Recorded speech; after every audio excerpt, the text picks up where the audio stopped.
بيبدأ فيلمنا مع طفل صغير اسمه ميجل بيحكي قصة جده واللي هو كان عازف موسيقي وبيحب الموسيقى جدا. بس في يوم جده ده ساب عيلته كلها ومشى، ومن ساعتها جدته كوكو بتكره الموسيقى وبتكره اللي بيحبها، وبتقرر انها تبعد خالص عن موضوع الموسيقى ده، وبتقرر انها تشتغل في الأحذية، وبتعلم بنتها وجوز بنتها شغل الأحذية.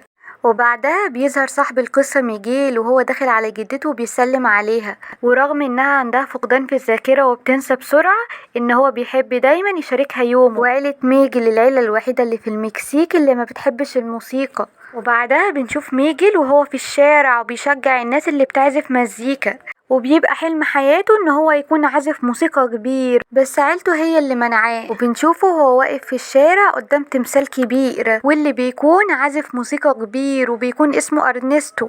وبيحكي ميجيل قصته وبيقول ان الفنان ده كان عايش في نفس المدينة اللي هو موجود فيها واللي بيكون اسمها سانت سيسيريو. وبيحكي ان هو كان فنان مشهور جدا والناس كلها بتحبه، وان هو كان عازف وممثل ومغني مشهور جدا. بس في حفلة من حفلاته بيقع عليه جرس كبير وبيموت، وبيتمنى لما يكبر ان هو يكون زيه مشهور والناس كلها بتحب عزفه. بعدها بيشوف ميجيل شوية عمال في الشارع بيعلقوا بوستر بخصوص مسابقة عزف، فبيكلموا واحد وبيقوله ان هو لو نفسه فعلا يكون فنان مشهور زي ارنستو لازم يشترك في المسابقة. بيديله الجيتار بتاعه وبيقوله ان هو يعزف ويوريه موهبته. بس بعدها بتظهر جدة ميجيل وبتضرب الراجل وبتحذره ان هو يقرب من حفيدها، وبتقول له ميجيل ان هما لازم يروحوا البيت. ولما بيروحوا بتقول للعيلة كلها ان ميجيل كان موجود في ساحة الفن. فميجيل بيحاول ان هو يدافع عن نفسه وبيقول لأهله ان هو كان قاعد بيمسح الأحذية. وبعدها بيلاقي بوستر بيتعلق بيتكلم عن مسابقة عن العزف، فبيقول لأهله ان هو بيتمنى ان هو يقدم في المسابقة دي. فأهله بيقولوا له إن هو عشان يقدم في المسابقة لازم يكون عنده موهبة وهو ما عندوش أي موهبة. وبعدها بتيجي جدة ميجيل وبتقوله إن النهاردة عيد الموتى وما ينفعش حد يسيب البيت، وبتقعد تشرح له إيه اللي بيحصل في اليوم ده، وإن في اليوم ده إحنا بنجمع كل صور أموات العيلة وبنقدمه لهم قرابين علشان أرواحهم تعدي بسلام، ولو في ميت احنا ما افتكرناهوش وحطينا صورته روحه هتفضل متعلقة ومتعذبة. وبتحذره ان هو يروح تاني ساحة الفن لوحده. وبعدها بيسيبهم ميجيل وبيروح يقعد لوحده بالجيتار، وبيطلب من الكلب بتاعه ان هو ما يعملش اي صوت علشان ما حدش يعرف ان هو بيعزف. وبعدها بيفتح التلفزيون وبيتفرج على ارنستو وهو بيعزف، وبيلاقي ارنستو بيتكلم عن موهبته وان هو كل نجاحه ده ما حصلش بالساهل. فبيقرر ميجيل ان هو كمان يتمسك بموهبته ويروح المسابقة. وبعدها ميجيل بيحاول ان هو يهرب من البيت، بس بيتفاجئ باهله قدامه اللي بيقولوا له ان هم خلاص قرروا ان هو هيشتغل معاهم في ورشة الأحذية. فبيقول لهم ميجيل ان هو مش شاطر في الشغل ده، فبيقولوا له ان العيلة كلها كانت بتشتغل في الشغلانة دي وشاطرة فيها. وبعدها بيلاقي ميجيل صورة وبيجي يفتح الصورة بيلاقي الجيتار بتاع أرنستو، فبيكتشف ان الصورة المقطوعة هي جده. وبيطلع لعيلته وبيقول لهم ان هو كمان نفسه يكون فنان مشهور زي جده أرنستو. فعيلته كلها بتتضايق منه وبتقوله ان الموسيقى ممنوعة وان هو لازم يشيل الموضوع ده من دماغه. فبيقول لهم ميجيل ان هو نفسه يكون فنان مشهور زي أرنستو، فبتتعصب جدته جامد وبتاخد الجيتار وتكسره.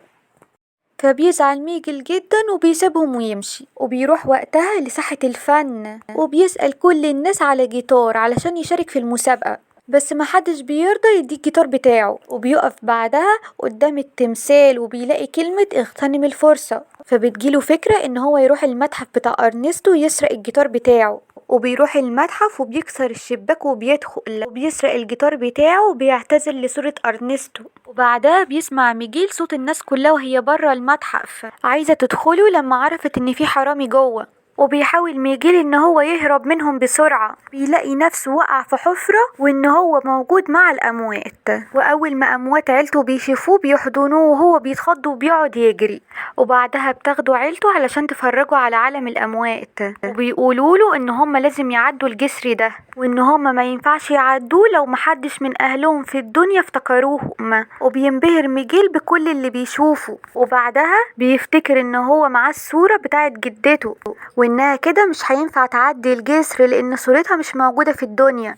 وبعدها بتيجي جدته وبتديه ورقة شجر وبيعرف يرجع للدنيا تاني، وبيجري يروح البيت علشان يعلق صورتها في وسط الأموات وتعرف تعدي الجسر. وبعدها بيروح المتحف وبيحاول برضه ياخد الجيتار، وأول ما بيلمسه بيتحول تاني لعالم الأموات. فبتزعقله جدته، فبيقول لها ان ده مستقبله وهو حر فيه، وبيحاول يستعطف اي حد من عيلته من الاموات بس محدش بيرضى يساعده. فبيحاول ان هو يدور على جده ارنستو وياخد منه ورقة الشجر اللي هي المباركة. ولما بيسيب عيلته بيلاقي واحد تاني من الاموات وبيحكي له قصته وبيقوله ان هو بيدور على جده ارنستو. فبيقرر ان هو يساعده وبيعرفه بنفسه وبيقوله ان هو اسمه هيكتور، وبيقوله ان هو هيساعده بس بشرط ان هو لما يرجع للدنيا يحط صورته في وسط الاحياء علشان هو يعرف يعدي الجسر. وبيقوله ان ارنستو بيعمل حفلة كل سنة في عالم الموتى. فبيسأله ميجيل هو معاه تذاكر للحفلة، فهيكتور بيقوله ان هو معهوش بس هو يعرف المكان اللي هو بيتدرب فيه. وبعدها بيتعرف ميجيل على واحدة اسمها فريدة اللي بتقوله ان ارنستو دايما بيظهر في اخر العرض، والباقي اللي موجودين في المكان بيقولوا له ان هو لو عايز يقابل ارنستو لازم يعدي من مسابقة العزف الاول. وبعدها بيجي هيكتور وبيحاول ان هو يساعده وبيدور له على جيتار، وبيروح يدور عند واحد قريبه، فقريبه بيشترط عليهم ان هو علشان ياخدوا الجيتار لازم يعزفوا له الاول. واول ما بيعزف على الجيتار فجأة قريبه ده بيختفي. فهيكتور بيفهم ميجيل ان اي حد ميت لو محدش افتكره من اهله بيتلاشى ويختفي، وبيسموه وقتها الموت الأخير. وبعدها بيروح هيكتور وميجيل على المسابقة وبيطلع ميجيل علشان يعزف، وفجأة بيشوف أهله الميتين فبيحاول ان هو يهرب منهم. وبعدها بتقوله جدته انها بتحب الفن وانها كانت بتغني مع ارنستو قبل ما يخلفوا كوكو بنتهم، وبتقوله ان ارنستو سابهم ومشى وان هو لازم يكون داعم لأهله. فبيعيط ميجيل وبيقول لها ان أهله مش داعمين ليه ولا لموهبته، وبيسيبها ويطلع يجري وبيطلع على الساحة تاني ويقعد يعزف. وفجأة بيشوفوا أرنستو وبيسأله هو انت الولد اللي جيت من عالم الأحياء؟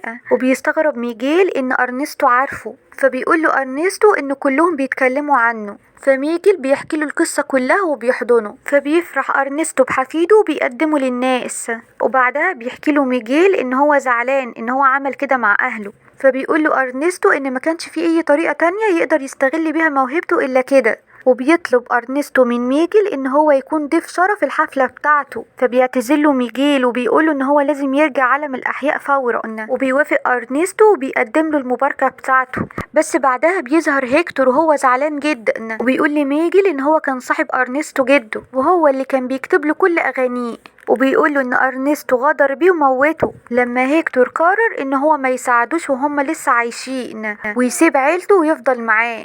وبعدها بيظهر ارنستو الشرير وبيقرر ان هو يرمي هيكتور وميجل بره البيت. ولما بيطلعوا هيكتور بيقول لميجل ان هو كان عايز يروح لمراته وكوكو بنته علشان يعتذر لهم. وبعدها بيكتشف ميجيل ان هيكتور هو جده الحقيقي وان ارنستو صاحبه سرق كل عزفه واغانيه.